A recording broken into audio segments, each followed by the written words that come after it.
I was this close to turning my back on everything Scream related for a really long time. And to be fair, it's been 11 years, so that was a really long time. But horror fans, much like Dennis Rodman, love a good rebound. I mean, from the painful low of a blatant miss to that exhilarating feeling you get from another chance to pull your dick from the dirt, the sun's always going to come back up.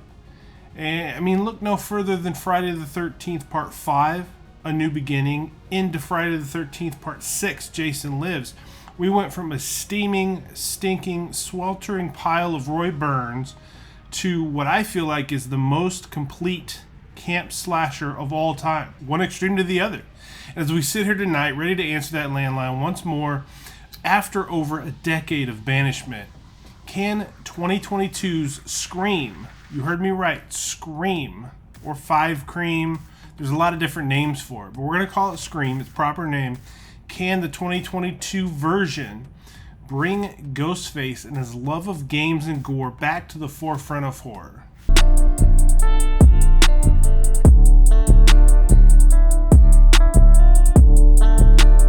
This is probably absolutely my age showing, but when this movie came out in 2022, was Jenna Ortega a thing? I mean, I know she did a season of You, and as I rewatched this, I can't believe that this is the first time I've seen her, but this might have been the first time I've seen her. I know she was in that Babysitter sequel too, but my timeline's messed up. I don't know when that was. She's great right away, though. In the opening of this movie, the cold open, the one we always get where it's a girl or two girls sitting around a posh house ready for a phone to ring and a game to be played. She's sitting there, she's texting her friend, and then the landline rings. And, you know, in this day and age, most people don't even know what the hell a landline is. I showed my son a payphone one day, baffled him, right? You put change in those things, he says.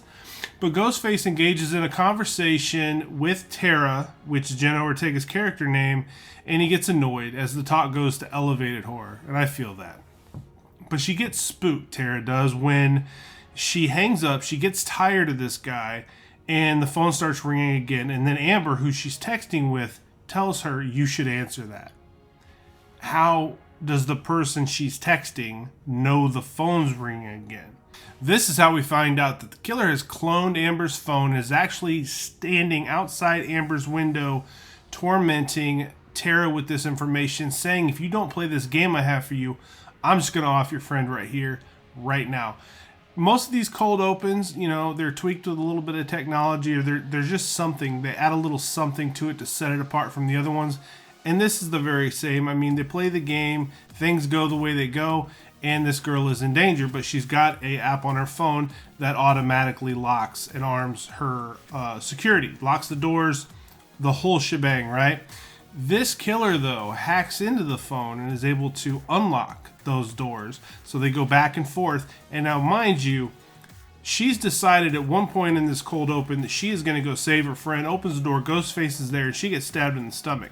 So she's already frantic, and she's just fumbling around on her phone. She's trying to lock these doors after Ghostface unlocks them, and then they get another call. Another call comes into the house. Tara answers it, and the voice says, are you sure that you were able to get the doors locked before I was able to sneak inside? And then, of course, Ghostface jumps out, does his ghosty thing. This attack on this girl is brutal, too, because whoever this Ghostface is, whoever behind the costume this time around, stomps on her leg, breaking it before, they stab her. It felt like 15 to 20 times. Whole different level of violence in this attack, and when we roll into that title card, we're certain as an audience that Tara, like every girl and every cold open before her, has faded off into the sweet by and by. Not the case, though, because we wind up settling on a bowling alley in Modesto. We see a pretty young girl sitting outside thinking about life, and then we see Jack Quaid coming out of that bowling alley. They both dress like they work there, and he sits down next to her. Right away, we know they're boyfriend and girlfriend, and Jack Quaid's name in this movie is Richie, and then we meet Melissa Barrera, who is playing Sam. Good back and forth between the two. She's giving him a hard time about his boner pills. Real quick, before I forget, Jack Quaid comes from a great family. I love his dad, Dennis, but my God. His Uncle Randy as Cousin Eddie is cinema platinum. Not gold, platinum. Every time I think about him emptying that shitter into the sewer, it puts a smile on my face. Just can't shake it. Merry Christmas! Shitter was full! Now, as far as Melissa Barrera, I'm not really too sure about what she's done before this movie, but as Sam, you learn to love her pretty fast. She's Tara's older sister, and she gets a call back home from Woodsboro from somebody named Wes that her sister has been attacked. Now, she presses the boy on the other end of this phone. Wes, by the way, we'll get to it, but Wes is Deputy Judy Hicks' son, so they tie everything together. In this movie, I thought they did that really well, actually. And Sam is asking Wes more information about this attack. And then finally, Wes tells her somebody in a Ghostface mask did it. And this look just washes over her face. And I love that they did that because it tells you there's more there. And you kind of can't wait to find out what's going on. There's some tie-in. Like, we don't know who Sam is. We've never seen her in these movies before. But she's got something to do with this lore, this killer, this thing that's happened in Woodsboro. Sam somehow is involved, and that was a really nice way to hook you coming into this movie. So we've got a standard meeting on the lawn of Woodsboro High between the new characters in the cast, the new knife bait, we'll call them. And it's standard after every single murder, or in this case, attack. They're talking about Tara's attack, and they're also discussing Sam's impending arrival. Amber's not a big fan of Samantha, but the rest of them seem to be tied into her somehow. Now, Wes, we talked about earlier. He's Judy Hicks' son. We've also got Chad and Mindy, who are twins. They're Randy Meek's niece and nephew, which I didn't really like initially that they tied that into Randy, but we'll get more to them. They're actually really, really fantastic here. Amber, we know from Ghostface's threats to open the show. And then Liv is Chad's yet to bang him girlfriend, and I believe that's because the relationship might be new, but I mean, I don't get involved in affairs of the heart, so we're going to move on from that. But the young cast that we get, even with this initial meeting, they show a lot of promise, because going into this movie, I'm just not excited to meet new people anymore, because I felt that new crop of what we got in Scream 4 was the weakest part of that movie. But man, oh man, I really, really liked the additions to this roster. Jasmine Savoy Brown as Mindy, and then Mason Gooding as Chad. They're just the biggest standouts. Again, tying them to Randy felt lazy at first, but they more than carry their weight in this film moving forward in the franchise.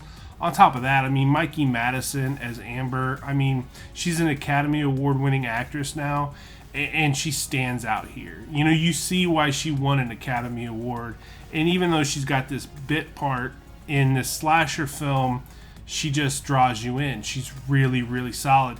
Dylan Minnette, he's great here too as Wes. So the young group, this young group, they mesh really well with the legacy characters that we have left.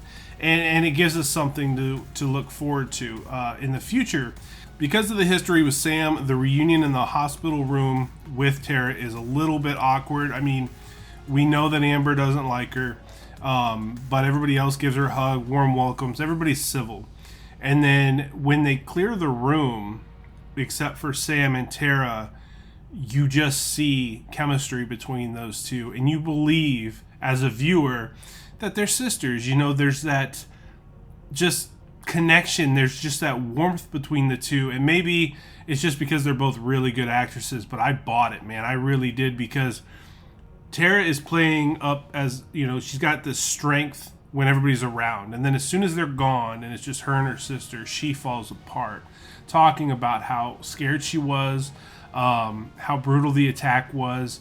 And Sam assures her, I'm never leaving you again. And you like these people right away. And that's rule one of a horror movie. As we've talked about ad nauseum, you gotta like them. You have to care if they live or die. And I cared about these people almost instantly. Lurking and leering Kyle Gallner gives us an immediate suspect, but almost as quickly is dispatched by Ghostface in the parking lot of a bar, while Red Right Hand plays on his own car stereo while he's getting stabbed to death. Just brutal. Kind of a bummer. because he's such I think he's a horror icon. I think he's really good. Anytime you see him in a film, period, these horror films he does, I just really dig him as a character actor. And I everything I've seen him in, I really enjoy. So I was happy to see him in this movie, even if it was only for a cup of coffee. But another curveball that we get shortly thereafter is the return of Billy Loomis. And I know he died in 1996, but Sam keeps seeing his ghost, having conversations with the ghost of Billy Loomis, this girl is. And it turns out, as luck would have it, that teaser that we got at the very beginning of Sam knowing more than she should probably know as an outside character, it pays off almost right away. We don't wait that long because we find out that Sam is Billy Loomis's daughter. Tara isn't, but Sam is. And that's the reason that she wound up packing up, leaving Tara behind and getting the hell out of Woodsboro. So because of this, for some time, Sam has been having these conversations with her serial killer dad from the afterlife, which, I don't know about you, that's a lot of red flags for one girl. And if you made it to this part in the movie, you're probably thinking what I was thinking, where's Dewey? You know, we know that Judy Hicks, she's now the sheriff of Woodsboro, but what does that mean for our man Dewdrop?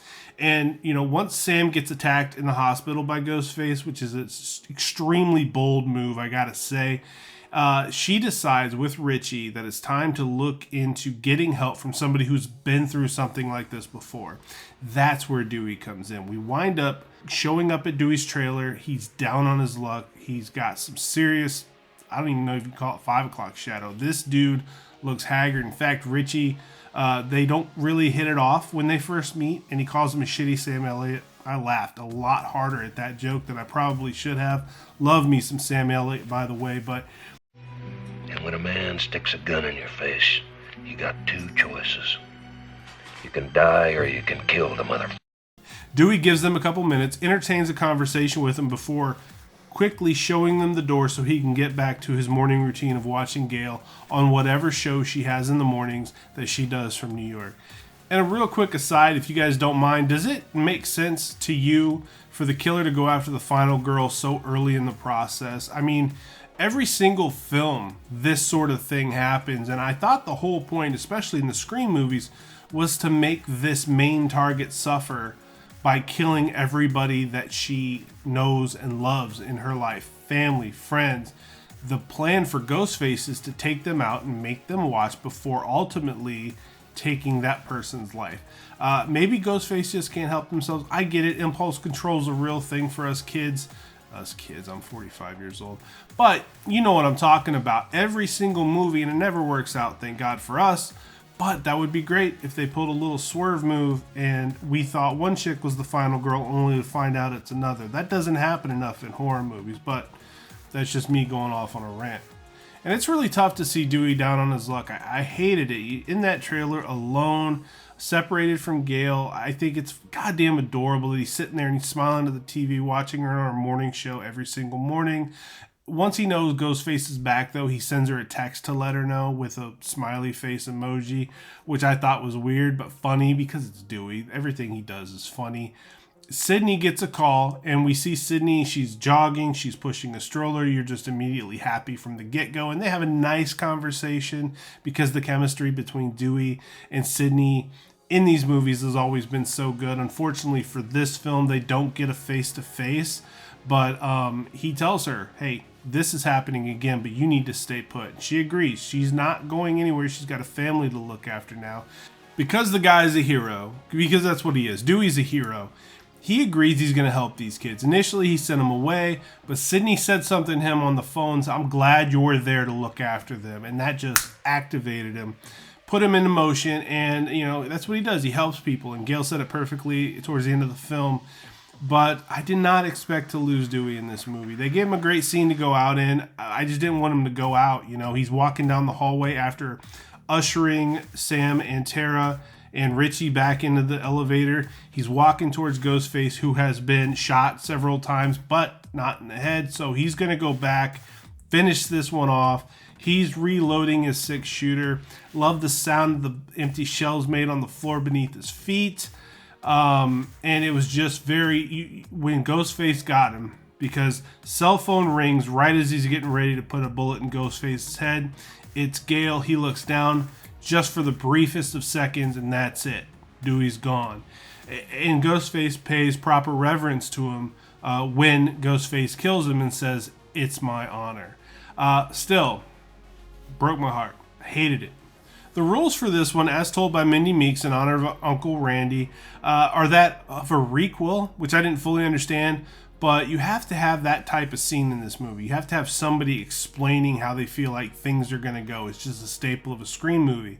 Ultimately, though, Dewey's death crushes Gale, brings Sidney back to town, and it leaves our last two standing originals with the need to protect these new kids as they fall into the crosshairs of what so far has been a pretty brutal goddamn Ghostface. And if that wasn't enough, I really popped when I saw the climax of this film was going to take place at Stu Macher's house, the very same house from 1996 that ended that film. So this movie, with some of that throwback lore along with that step into the future, it checked a lot of those boxes.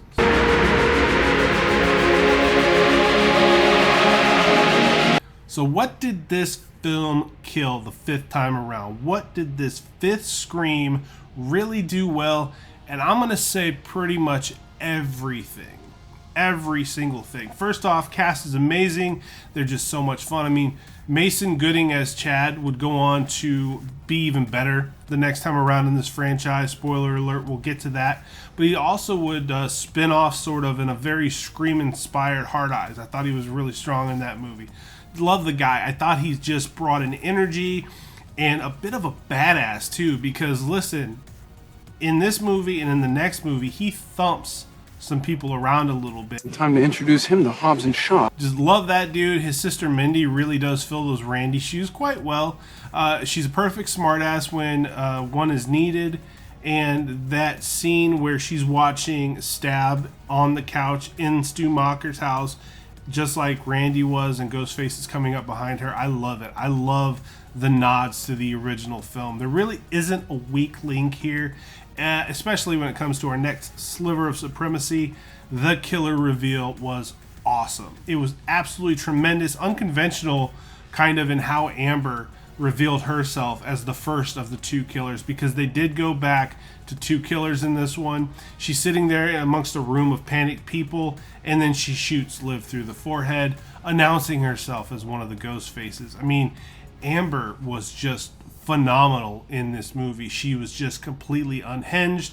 They're a lot like the killers from the first movie, in that Stu Macher and Billy Loomis, as soon as you knew they were the ones doing the dirty deeds, they chewed up every single scene they were in. Amber is no different. She's phenomenal here. Cannot say enough good things about her. Boyfriend Richie, I mean, there's a scene where Sam is at the front door helping Richie, and then he just stands up and slides a knife right into her side. A lot like what happened to Kirby in Scream 4. But here it's just, Dewey nailed it from the get-go with this guy, because Dewey sat down and said, I think you're one of them. And from the very beginning, he killed it. But Jack Quaid, that look he gets when he stabs her, and then he whispers to her, I know, it's a bummer that it's me. I just love the 180 that he took. Once we knew, because originally he said he didn't like horror movies, he wasn't into them, and then you see him watching the stab movies throughout, and it turns out he's in fact a movie nut who wants to help rewrite horror history. He feels like horror movies are going down the drain, and he thinks he can really help with a shot in the arm by his own killing spree.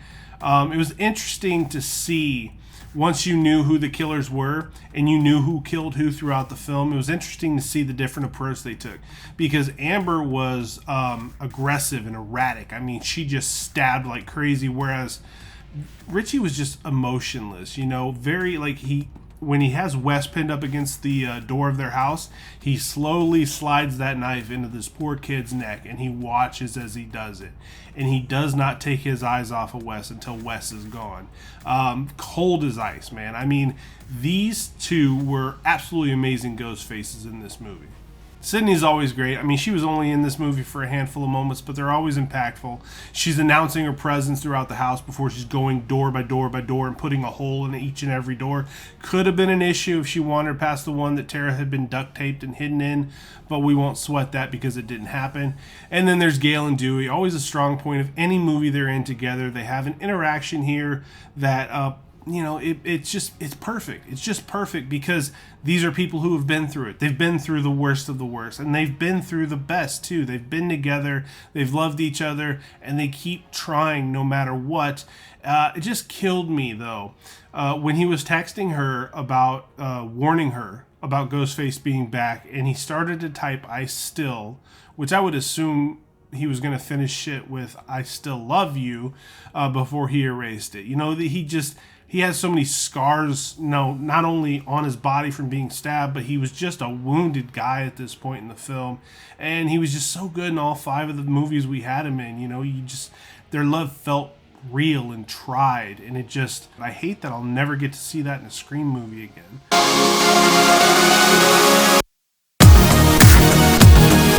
Now, this is usually where I'll ask, what killed this movie? And not really a whole lot in this case. We go back to I hate the discrepancy of once you know who the killer is to who killed who. You go back through the movie for a rewatch, and then you know that Amber killed Dewey, but there's a scene where Ghostface, right before he kills Dewey, is overpowering Dewey and is as tall as Dewey, and that's not Amber. So, stupid gripe. I get it, because if any genre you need to suspend your disbelief, it's probably going to be horror. I mean, there's a lot weirder shit that happens in horror movies.